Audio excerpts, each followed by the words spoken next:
Hello and welcome to Out of State DMing. I'm your host, lluksblackheart. My co-hosts are running a wee bit late today, so minor apologies. But let's hop right into it, because we are running a wee bit late due to minor technical difficulties. So let's hop into today's spells. Dun dun dun. The spell we'll be starting off with is Control Weather. This is a transmutation, level 7 air domain, level 7 cleric, druid, sorcerer, and wizard spell. So lots of people get access to it. Components are verbal and somatic. Casting time 10 minutes. See text. That's very important. Radius 2 miles. Area 2-mile radius. Radius circle centered on you. See text. Which pretty much means, even though it says range 2 miles, it affects up to 2-mile range, but it's centered on you, so everything within 2 miles of you gets affected by this spell. Duration 4d12 hours. So this spell has the possibility of lasting 48 hours, which is 2 whole days, to a minimum of just a 4-hour storm. Well, not storm, but 4-hour weather event,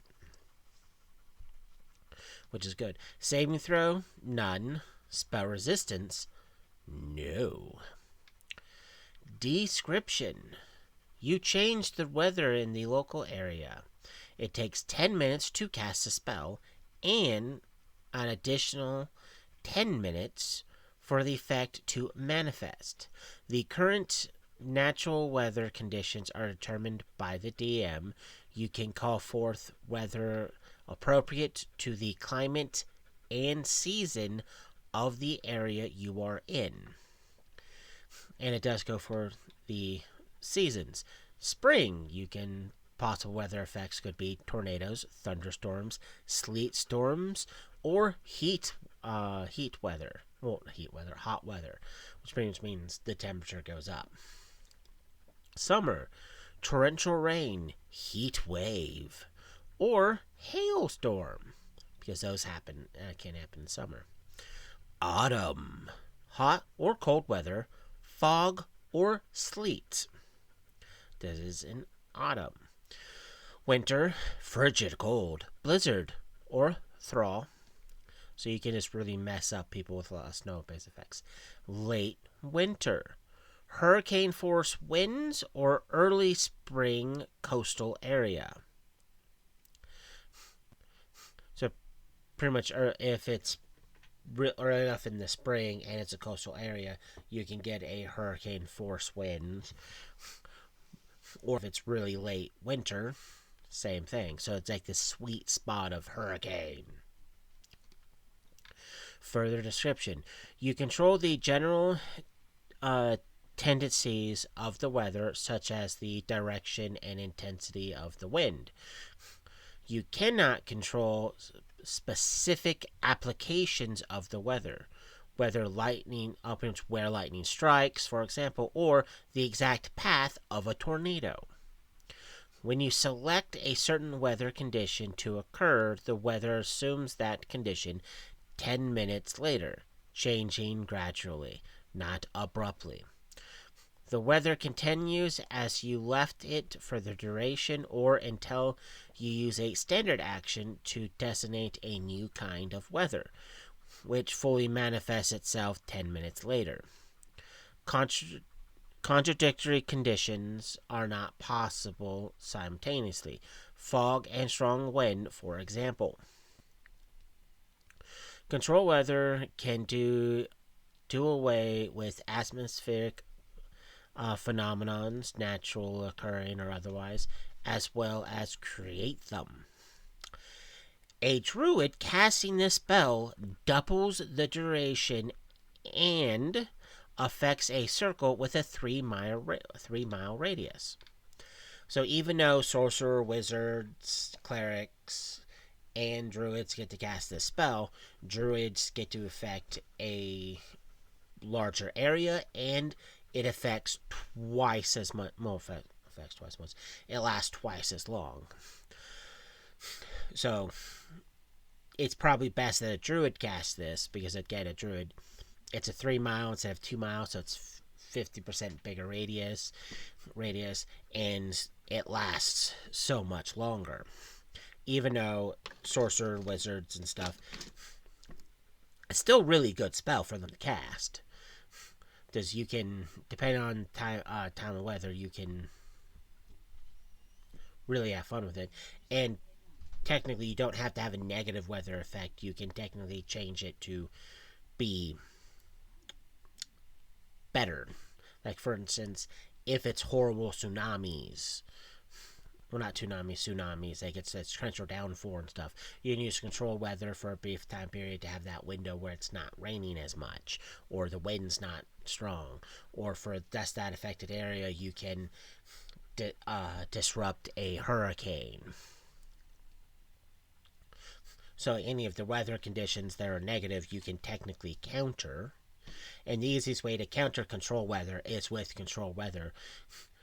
So, like, if an enemy caster is using control weather to change the environment to better suit his conditions, like they're a evil druid that wants to be able to have their call lightning storm be 3 die 10 or 5 die 10 instead of 3 die 6, they're going to want some sort of storm effect in play.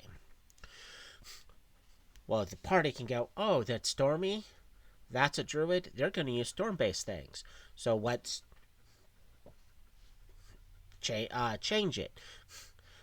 So it becomes them wasting their actions, having to counteract what your caster's doing, and they're technically not wasting their actions now because they're counteracting the bad guy. It's like, oh, they're having it change back to be worse. Well, I want to change it back to be not so cloudy, and it's like a back and forth thing.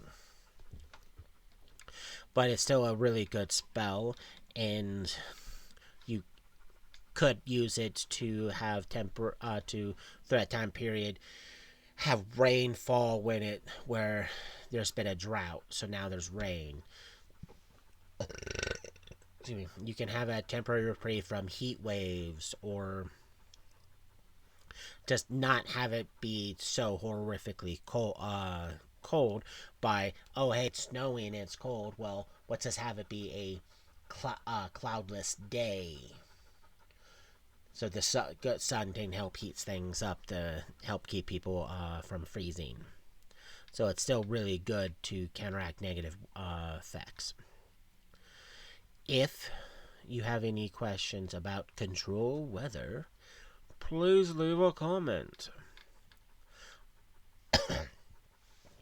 Our next spell is Control Winds. This is a decent spell. This is a transmutation, air, 5th level air domain, 5th level druid. Components: verbal, semantic. Casting time, 1 standard action. Range, 40 feet a level. So the higher level you are, the bigger the area you can affect. Area, 40 feet a level radius cylinder that's 40 feet high. So you can't have, so 40 feet, it's like your absolute highest, but the radius of it just keeps getting bigger and bigger and bigger and bigger with your level. So if you're level 10, it's a 400-foot radius cylinder that's 40 feet high. So height never changes, but the area effect does, so you can still really mess it up. Duration is 10 minutes a level, so it lasts a lot. Saving throw, fortitude negates. Spell resistance, no. So you flip people off with SRs. Description: you alter wind force in the area surrounding you. Does it say centered on you? Because I didn't think it said centered on you.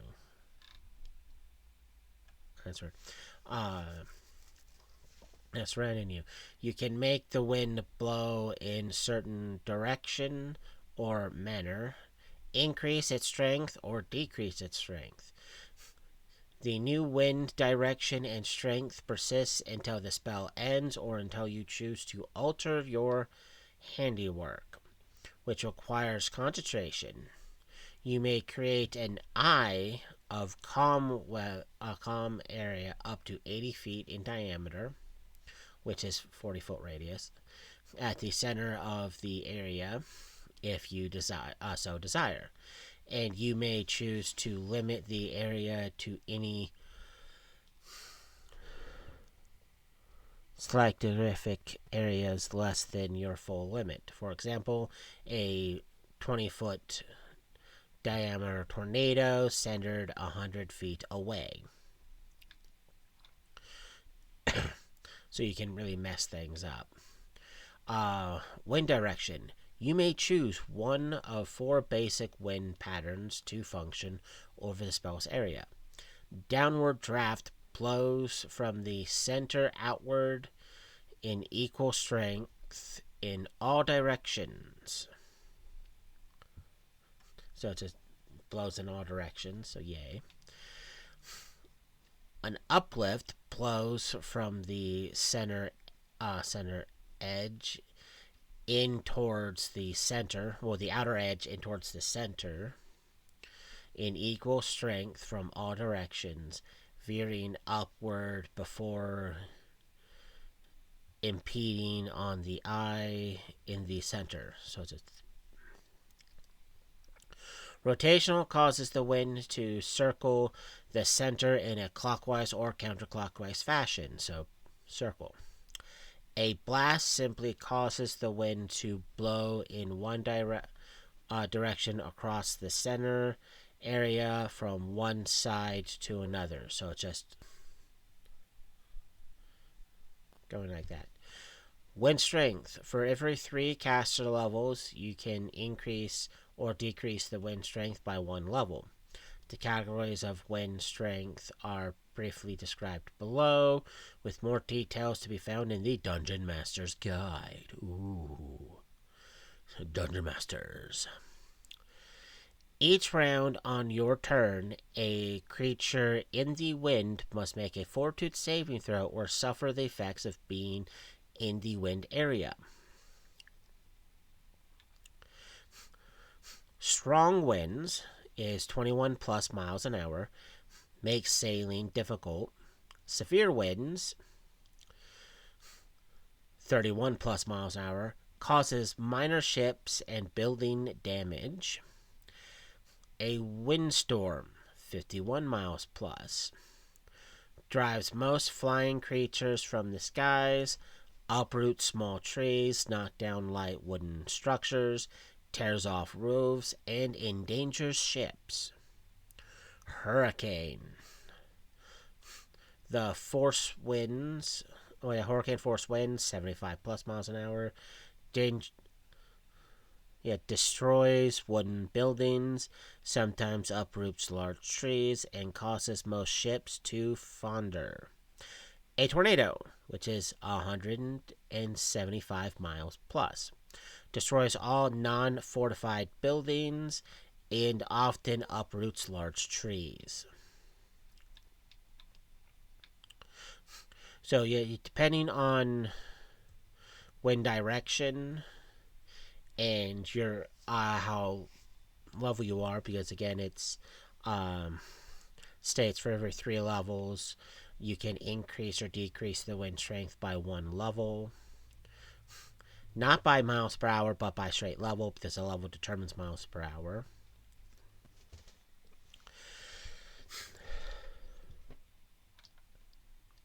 So there is that. So it can be a very useful, depending on level. Depends on just how much damage you can do. But you can utilize control winds to decimate an area. Because if you're high enough level, the radius is huge. The level of wind strength can get really, really high. And this is only a 5th level spell, and it's pretty much, if you fail a fortitude saving throw, you're suffering whatever effects that DM technically throws at you for being in winds of that particular strength. But you can still mess up entire area, especially if you're high enough level to have hurricane force winds or a tornado. Because that would be one huge freaking tornado. Because that's 1, 2, 3, 4, 5. Yeah, it's like 5. So at level 15, you can drop a tornado somewhere. And just doing some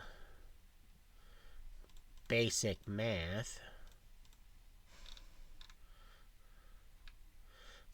that's a 600-foot radius tornado. So yeah, even though it's like only like 40 feet high, that's 600 feet just being brutally destroyed. So it's pretty much, I just want to extra sketch this area. Tornado. But if you have any questions about control weather, please leave a comment. The next spell is an extremely useful spell, even though a lot of people don't take it until it's been pointed out that it's useful. Create food and water. This is a conjuration creation spell. Level 3 cleric. Components verbal, semantic. Casting time 10 minutes. Range close. Effect food and water to sustain 3 humanoids or 1 horse a level for 24 hours. Duration 24 hours. See text. Saving throw none. Spell resistance no. Dun dun dun. Description. The food that this spell creates is simple, fare of your choice, highly nourishing, if rather bland, food to food. So created decays and becomes inedible within 24 hours, although it can be kept fresh for another 24 hours by casting a purify food and water spell on it. The water created by this spell is just like clean rainwater and doesn't go bad as the food does. So this is just a really great spell. There's one, the higher level you are, the more food and water you create. And 2, it just means everyone gets fed. And if you're high enough level, the party animals can get fed, amounts and stuff can get fed too. So it's one of those, you don't have to spend extra spells or money on any other food or water, because 1, the water created by this spell does not go bad. And it's enough water for to sustain a person for 24 hours, which is pretty much an entire day. Which means it's pretty much because it's a gallon a day for immune system. So pretty much it's 3 gallons of water per level you're creating. So it's technically slightly better than create water, because create water is only 2 gallons per caster level. This is pretty much 3 gallons per caster level.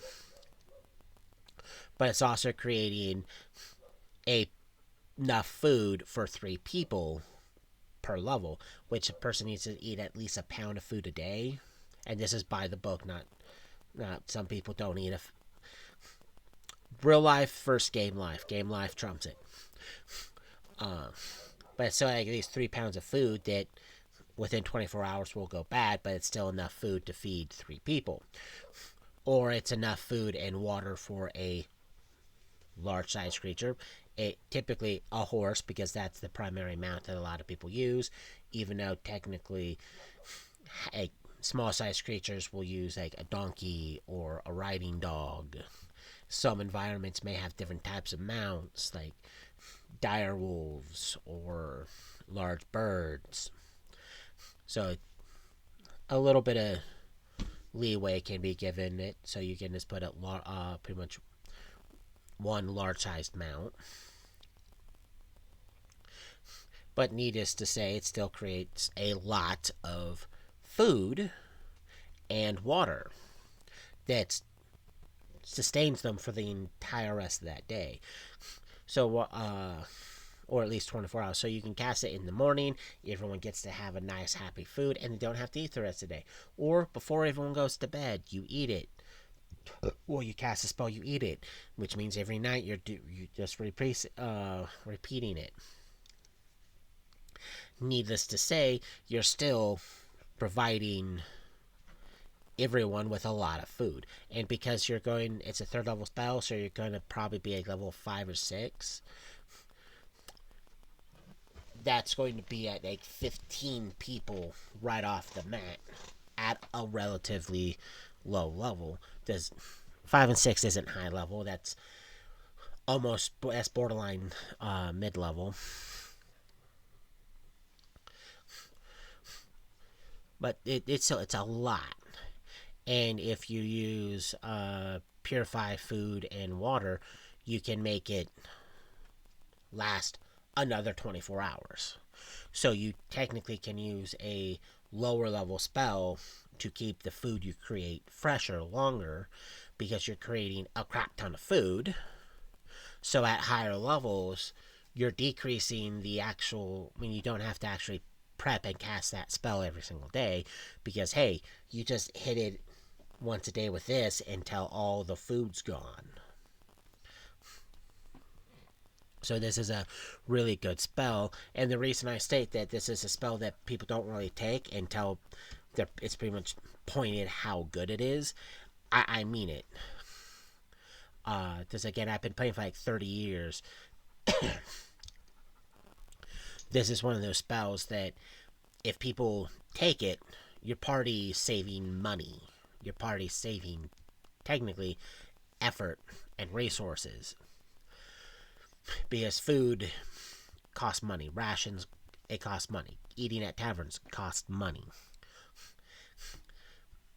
This is let's just go somewhere where we have plenty of room. So bam, now we have a room full of food and water. So this is just a super effective spell. And at low levels, whether you want to burn purify food and water or not, it still helps.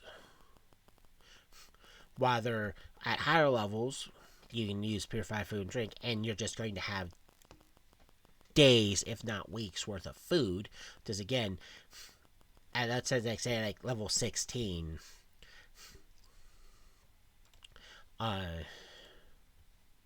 Brain doesn't want to work. You're creating enough food for 48 people. Average party size is 4. That's 12 days. With create food and water, that's 12 days. And instead of burning a third level spot, you're burning like a first level slot to keep it going for those extra days. And that's only if your party has 4 people, and that's not including mounts. If you include mounts, you're taking some of that time off it. But like, you can easily have it just last even longer. So it's a really, really awesome spell to have, but a lot of people just don't want to take it. Because combat spells are more useful. But that being said, if you have any questions about create food and water, please leave a comment. Thank you. The next spell is a spell that gets a lot of people in trouble because it's in a family of spells that they think they can do no wrong with, even though it has a certain name in its description, and it's Create Greater Undead. This is a necromancy evil spell, which, just like in a previous episode, if a spell has evil in a description, it's an evil spell.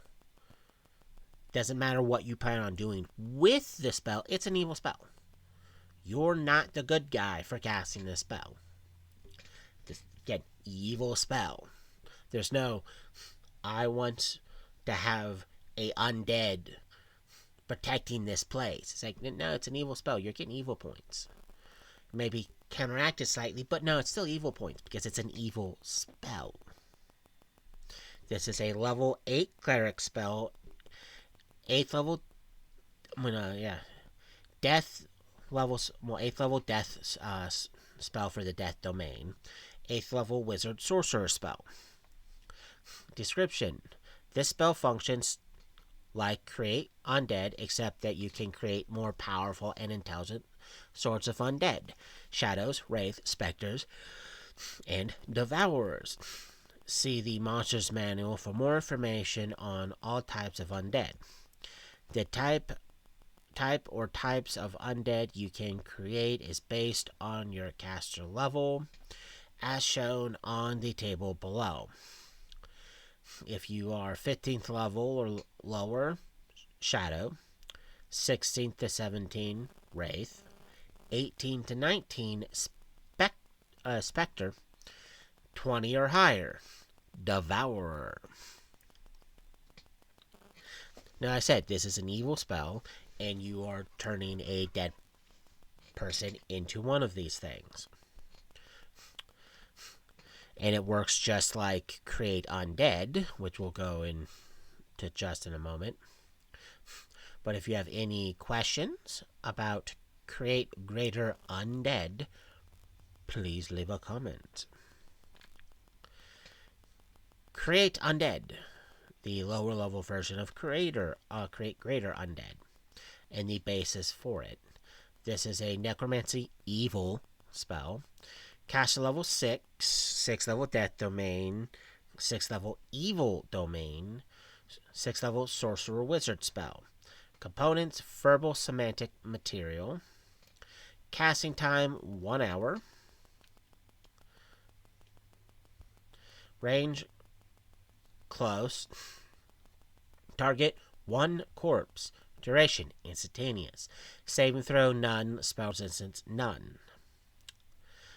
So Create Greater Undead works just the same. It has the same parameters, except it's a 8th level spell, not a 6th level spell. So same casting time, same range, same target, all that shenanigans. And with the exception of the undead it creates, it follows the same description as I'm about to read.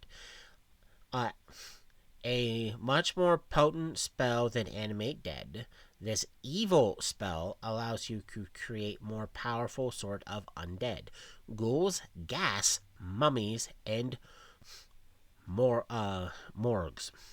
See the Monsters Manual for more information on all undead types. The type or types of undead you can create is based on your caster level, as shown on the table below. 11th or lower, ghouls; 12 to 14, ghasts; 15 to 17, mummies; 18th or higher, morgues. And yes, that's how you're supposed to pronounce it, even though it's Mohrg. Don't ask me why. It just... Further description: you may create less powerful undead than your level would allow if you choose. For example, a 16th level, you could decide to create a ghoul or a ghast instead of a mummy. Doing this may be a good idea, because created undead are not automatically under the control of the animator. If you are capable of commanding undead, you may attempt to command the undead creature as it forms. See Turn or Rebuke Undead on the previous page. This spell must be cast at night. Material component: a clay pot filled with grave dirt and another filled with brackish water. The spell must be cast on a dead body. You must place a black onyx gem worth at least 50 gold pieces per hit die of the undead to be created into its mouth or eye socket of each corpse. The magic of the spell turns the gems into worthless shells. So this is an extremely expensive spell. Extremely expensive. Because the corpse you're choosing, if you're trying to get undead subject A or first B, well, if this one's a 5-hit die creature, that's 250 gold pieces worth of a gem. And it's specifically a black onyx. If it's a 10-hit dice, that's a 500 gold piece one. So, money-wise, the weaker undead are the best, because you're not spending as much money because of it.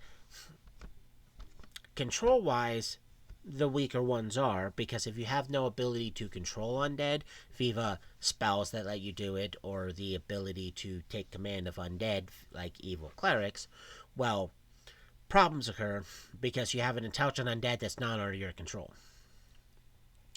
And if you choose incorrectly, you have an undead creature that's not under control, capable of actually creating others, because ghouls and ghast have the ability to create other ghouls and ghast, because when they deliver ghoul fever to a target, they don't have to worry. They can go, ha, I may not have killed you now, but ghoul fever is going to kill you, so I'm just going to run and hide over here.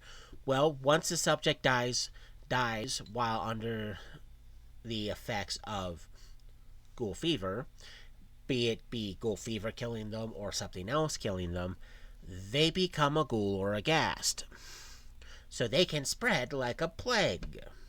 The more of them they are, the more things they can injure. The more things they can injure, the more things ultimately become them. With the only exception being things they tear apart and eat, because they do like eating dead things, and they're not afraid to kill to get it. And the main reason why D&D is not like riddled with these plagues popping up is because they do kind of like to just eat dead things. They're not necessarily one of the undeads you see roaming cities killing people at night in mass throbs. If that happens, there's a problem. But they can easily spread. If you're able to control them, then you're the one causing the plague. But they are a big problem, and one of the things a lot of people don't quite get, and it does go with this channel's newfound catchphrase, they don't pay attention to the fact that it's not their undead. You animated it, but it's not yours. You have to do whatever you can to then control it. They also think that it's in the middle of combat, they're going to create undead on a corpse there. It's like, no, casting time, 1 hour. 1 whole hour that you're casting a spell. That's an hour of you not helping your party. That's an hour that you give the opponent time to get to you and cause you great harm. So it's generally good to not cast this during combat. Am I speaking from people doing this during combat? Yes. There's been more than once, sometimes the same person casting a spell. It's like, I cast a spell. That takes a long time to cast. We're in the middle of combat. It's going to help us win the combat. 3-minute in-game minutes later, they're not done casting the spell. Combat's over. Because either the party just got wiped, and they're still refusing to not stop casting the spell, or the enemy is defeated, and there's no need for him to finish casting the spell. So, this is a have the downtime to do it and the finances to do it, because again, it's an expensive spell. If you have any questions about Create Undead, please leave a message. The next spell is a spell that's always going to be useful, no matter who says what. Create Water. This is a conjuration, creation, water. Caster levels 0 for druids and clerics. Level 1 for paladins. Components: verbal, semantic. Casting time: 1 standard action. Range: close. Effect: up to 2 gallons of water a level. Duration: instantaneous. Saving throw: none. Spell resistance: none. This spell generates wholesome, drinkable water, just like clean rainwater. Water can be created in an area as small, as small as. Wow, that sentence kills me. Water can be created in an area as small as will actually contain the liquid, or in an area 3 times as large, possibly creating a downpour or filling many small receptacles. Note: conjuration spells can't create substances or objects within a creature. Water weight about 8 pounds per gallon. 1 cubic foot of water contains roughly 8 gallons and weighs about 60 pounds. Now, note that it just says that conjuration spells can't create substances or objects within a creature. Which means, for those watching, all the people going, I just create water in its lungs, now it's dead. Nope, spell doesn't work like that. It's not because the DM's being difficult. It's not because someone's trying to be a dick. No, it's because the spell does not create within a creature. Let me repeat that. Does not create substances or objects within a creature. So you cannot fill their nostrils, fill their lungs, fill their stomach, fill their bowel. You can't fill any part of them up with the water because it says it does not do that. Does not do that. You can think outside the box all you want, but if it counts as a creature, aka a creature typing, a plant creature, constructs count as creatures because they're creature type construct. Undead are undead creatures. Elementals are elemental creatures. Humans are human creatures. So you cannot create it inside of them by any degree. Does not matter how small or how big the creature is, like a massive dragon with a huge nostril, because you're technically creating the water with inside their nostril. And it also does not matter how much water you're actually creating. While it's a minimum amount that no one would actually notice, to a full-on maximum of your level. So you cannot create it inside it by any means. The spell just won't.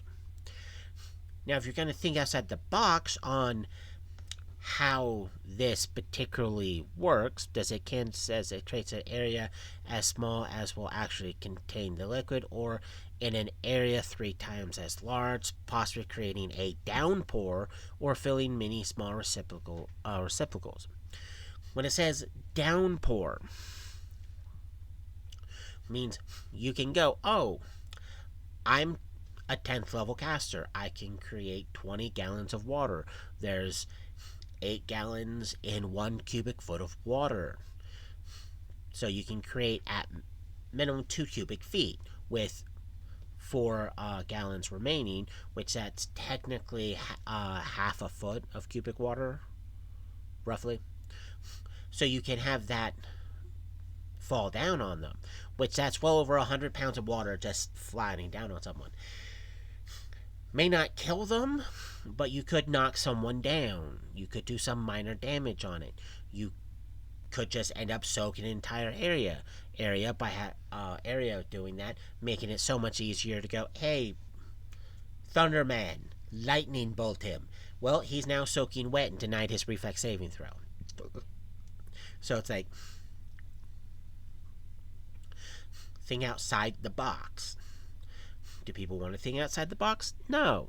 And this is one of those, read the frickin' spell. Just read the spell.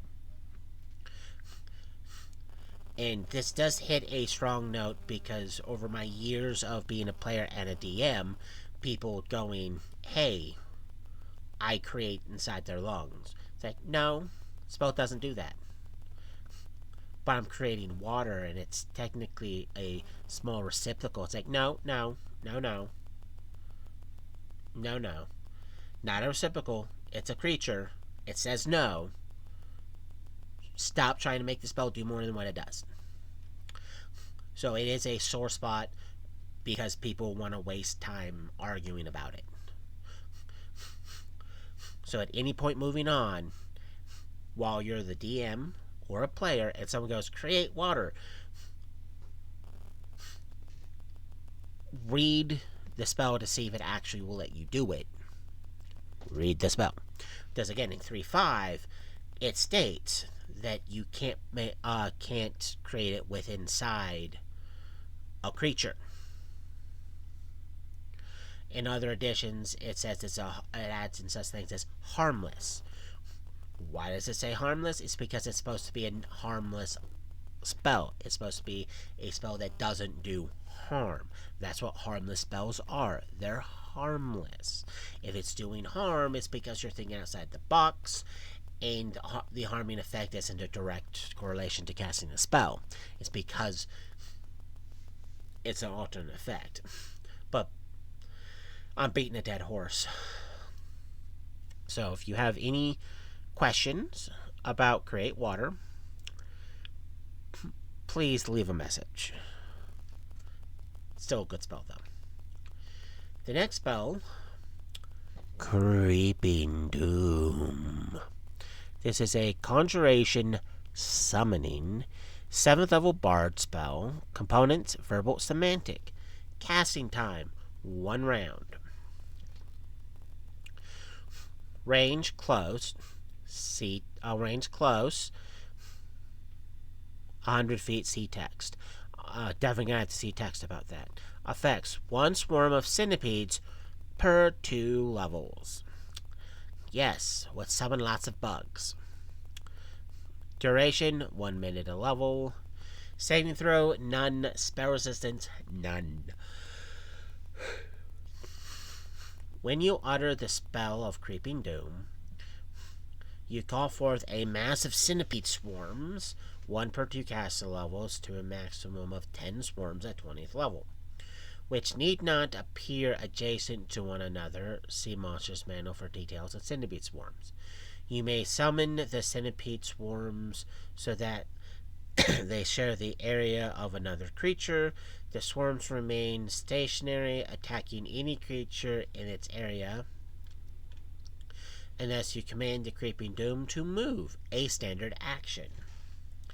As a standard action, you can command any number of the swarms to move towards any prey within 100 feet of you.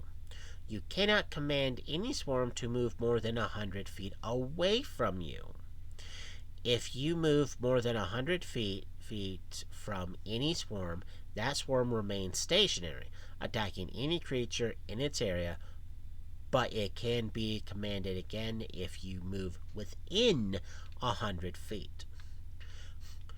So this is a pretty effective spell, mainly because you're going to be around level 14 when you cast it, so you're going to be getting a lot of swarms, because that's right there at 7 swarms. They take up a decent amount of space. Swarms aren't the easiest thing to get rid of. You can have them pop inside unoccupied space already, so that whoever's inside that space is taking damage. So you can pretty much make difficult terrain so people can't charge through it.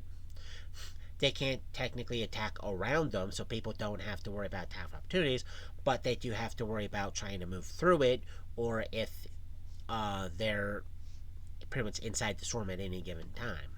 So it's a great way to control the battlefield, because people have to maneuver around these masses of centipedes, which you can put as a caster around you to have a protective natural barrier, so anything trying to get to you either has to move through and or stand in centipede swarms. So they're taking damage every single turn simply for trying to get to you or trying to get to a ally. And the only real way to try to get rid of them would be a mass AoE spells. So unless the enemy starts throwing like fireballs or burning hands at you, you're sitting there laughing your butt off, boom. And if there is an enemy caster and they're within 100 feet of you, you can just put a bunch of swarms around them. Now they can't cast their spells, just every time they cast, they're provoking attack of opportunity, and therefore unable to most likely cast their spell, on top of the fact that most casters, and this are cross-classing, or dumped everything in Constitution, have poor hit points. So they're going to want to move. So any spells they cast has to be quick spells, like standard action spells, or if they have Quicken, making it free action. Because they're going to have to keep moving to try to not take damage. And all you have to do is keep them within 100 feet of you and just stare at them as the centipedes literally make moving either impossible or just not feasible, because moving through swarm you're taking damage, staying in a swarm you're taking damage. Casting spells means there's a chance you fail the casting because they're attacking you, so it just becomes overly problematic for the enemy spellcaster. And you can even position the swarms in a way that the safest way for them to get rid of the swarms is towards you. So now you're just staring at this like, it's a standard action for me to have them do it. I can still swing at you. Let me see, wait, is it a standard action? No, it's a standard action, so technically they can attack. Attacking takes up a standard action, so therefore they technically cannot attack.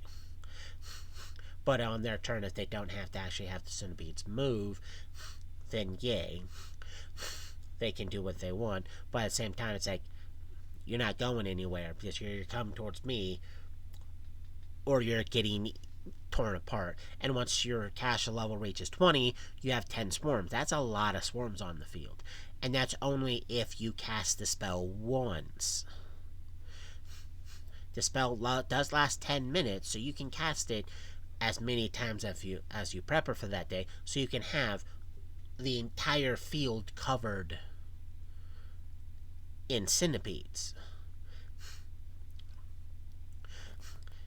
So it's like right there, you're just laughing because now you're denying space from pretty much everything by having the round itself literally start eating away at people.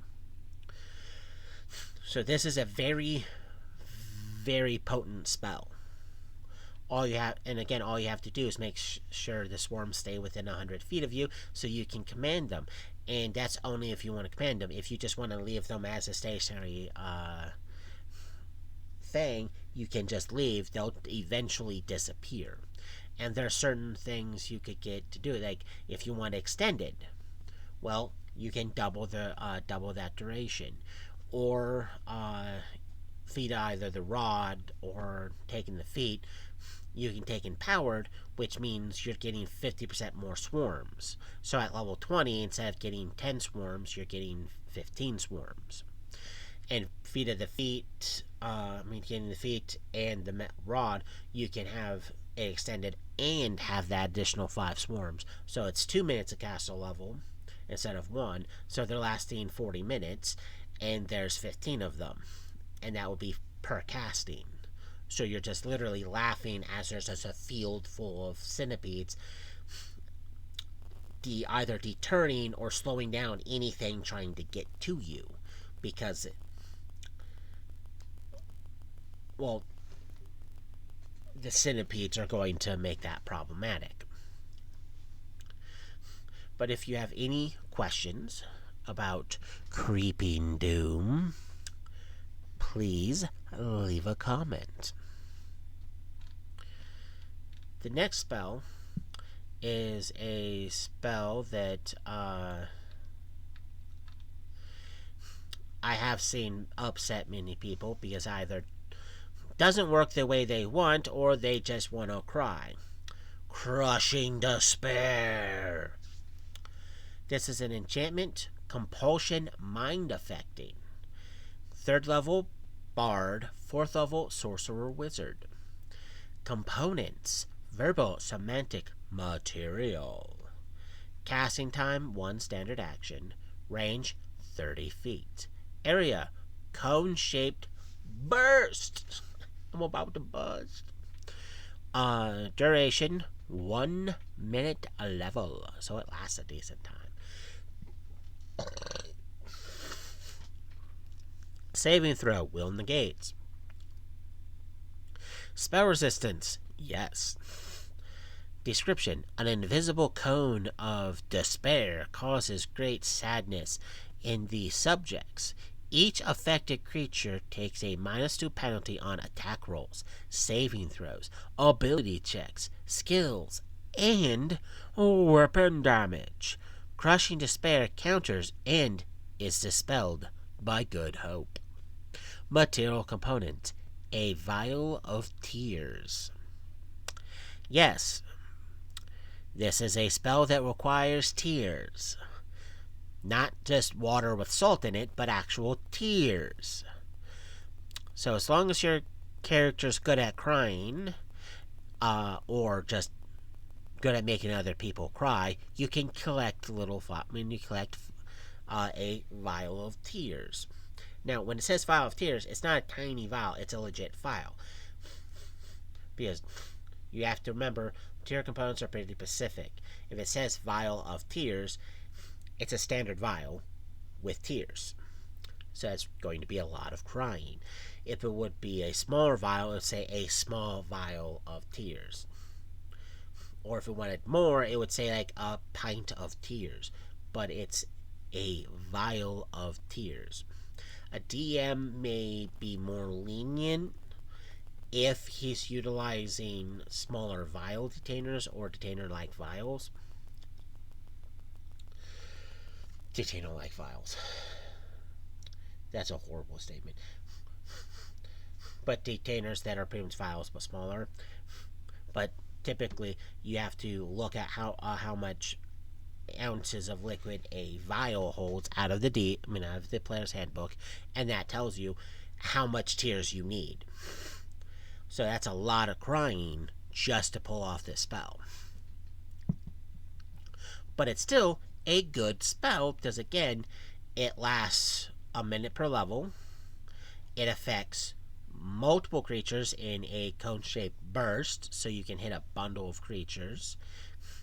And the penalties it gives to attack rolls, saving throws, ability checks, skill checks, and weapon damage means every time they roll a die, they're taking a -2 penalty.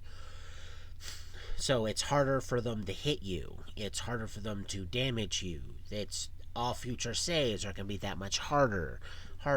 Any post skill checks, well, you're going to have a time passing it because they're taking a -2 penalty.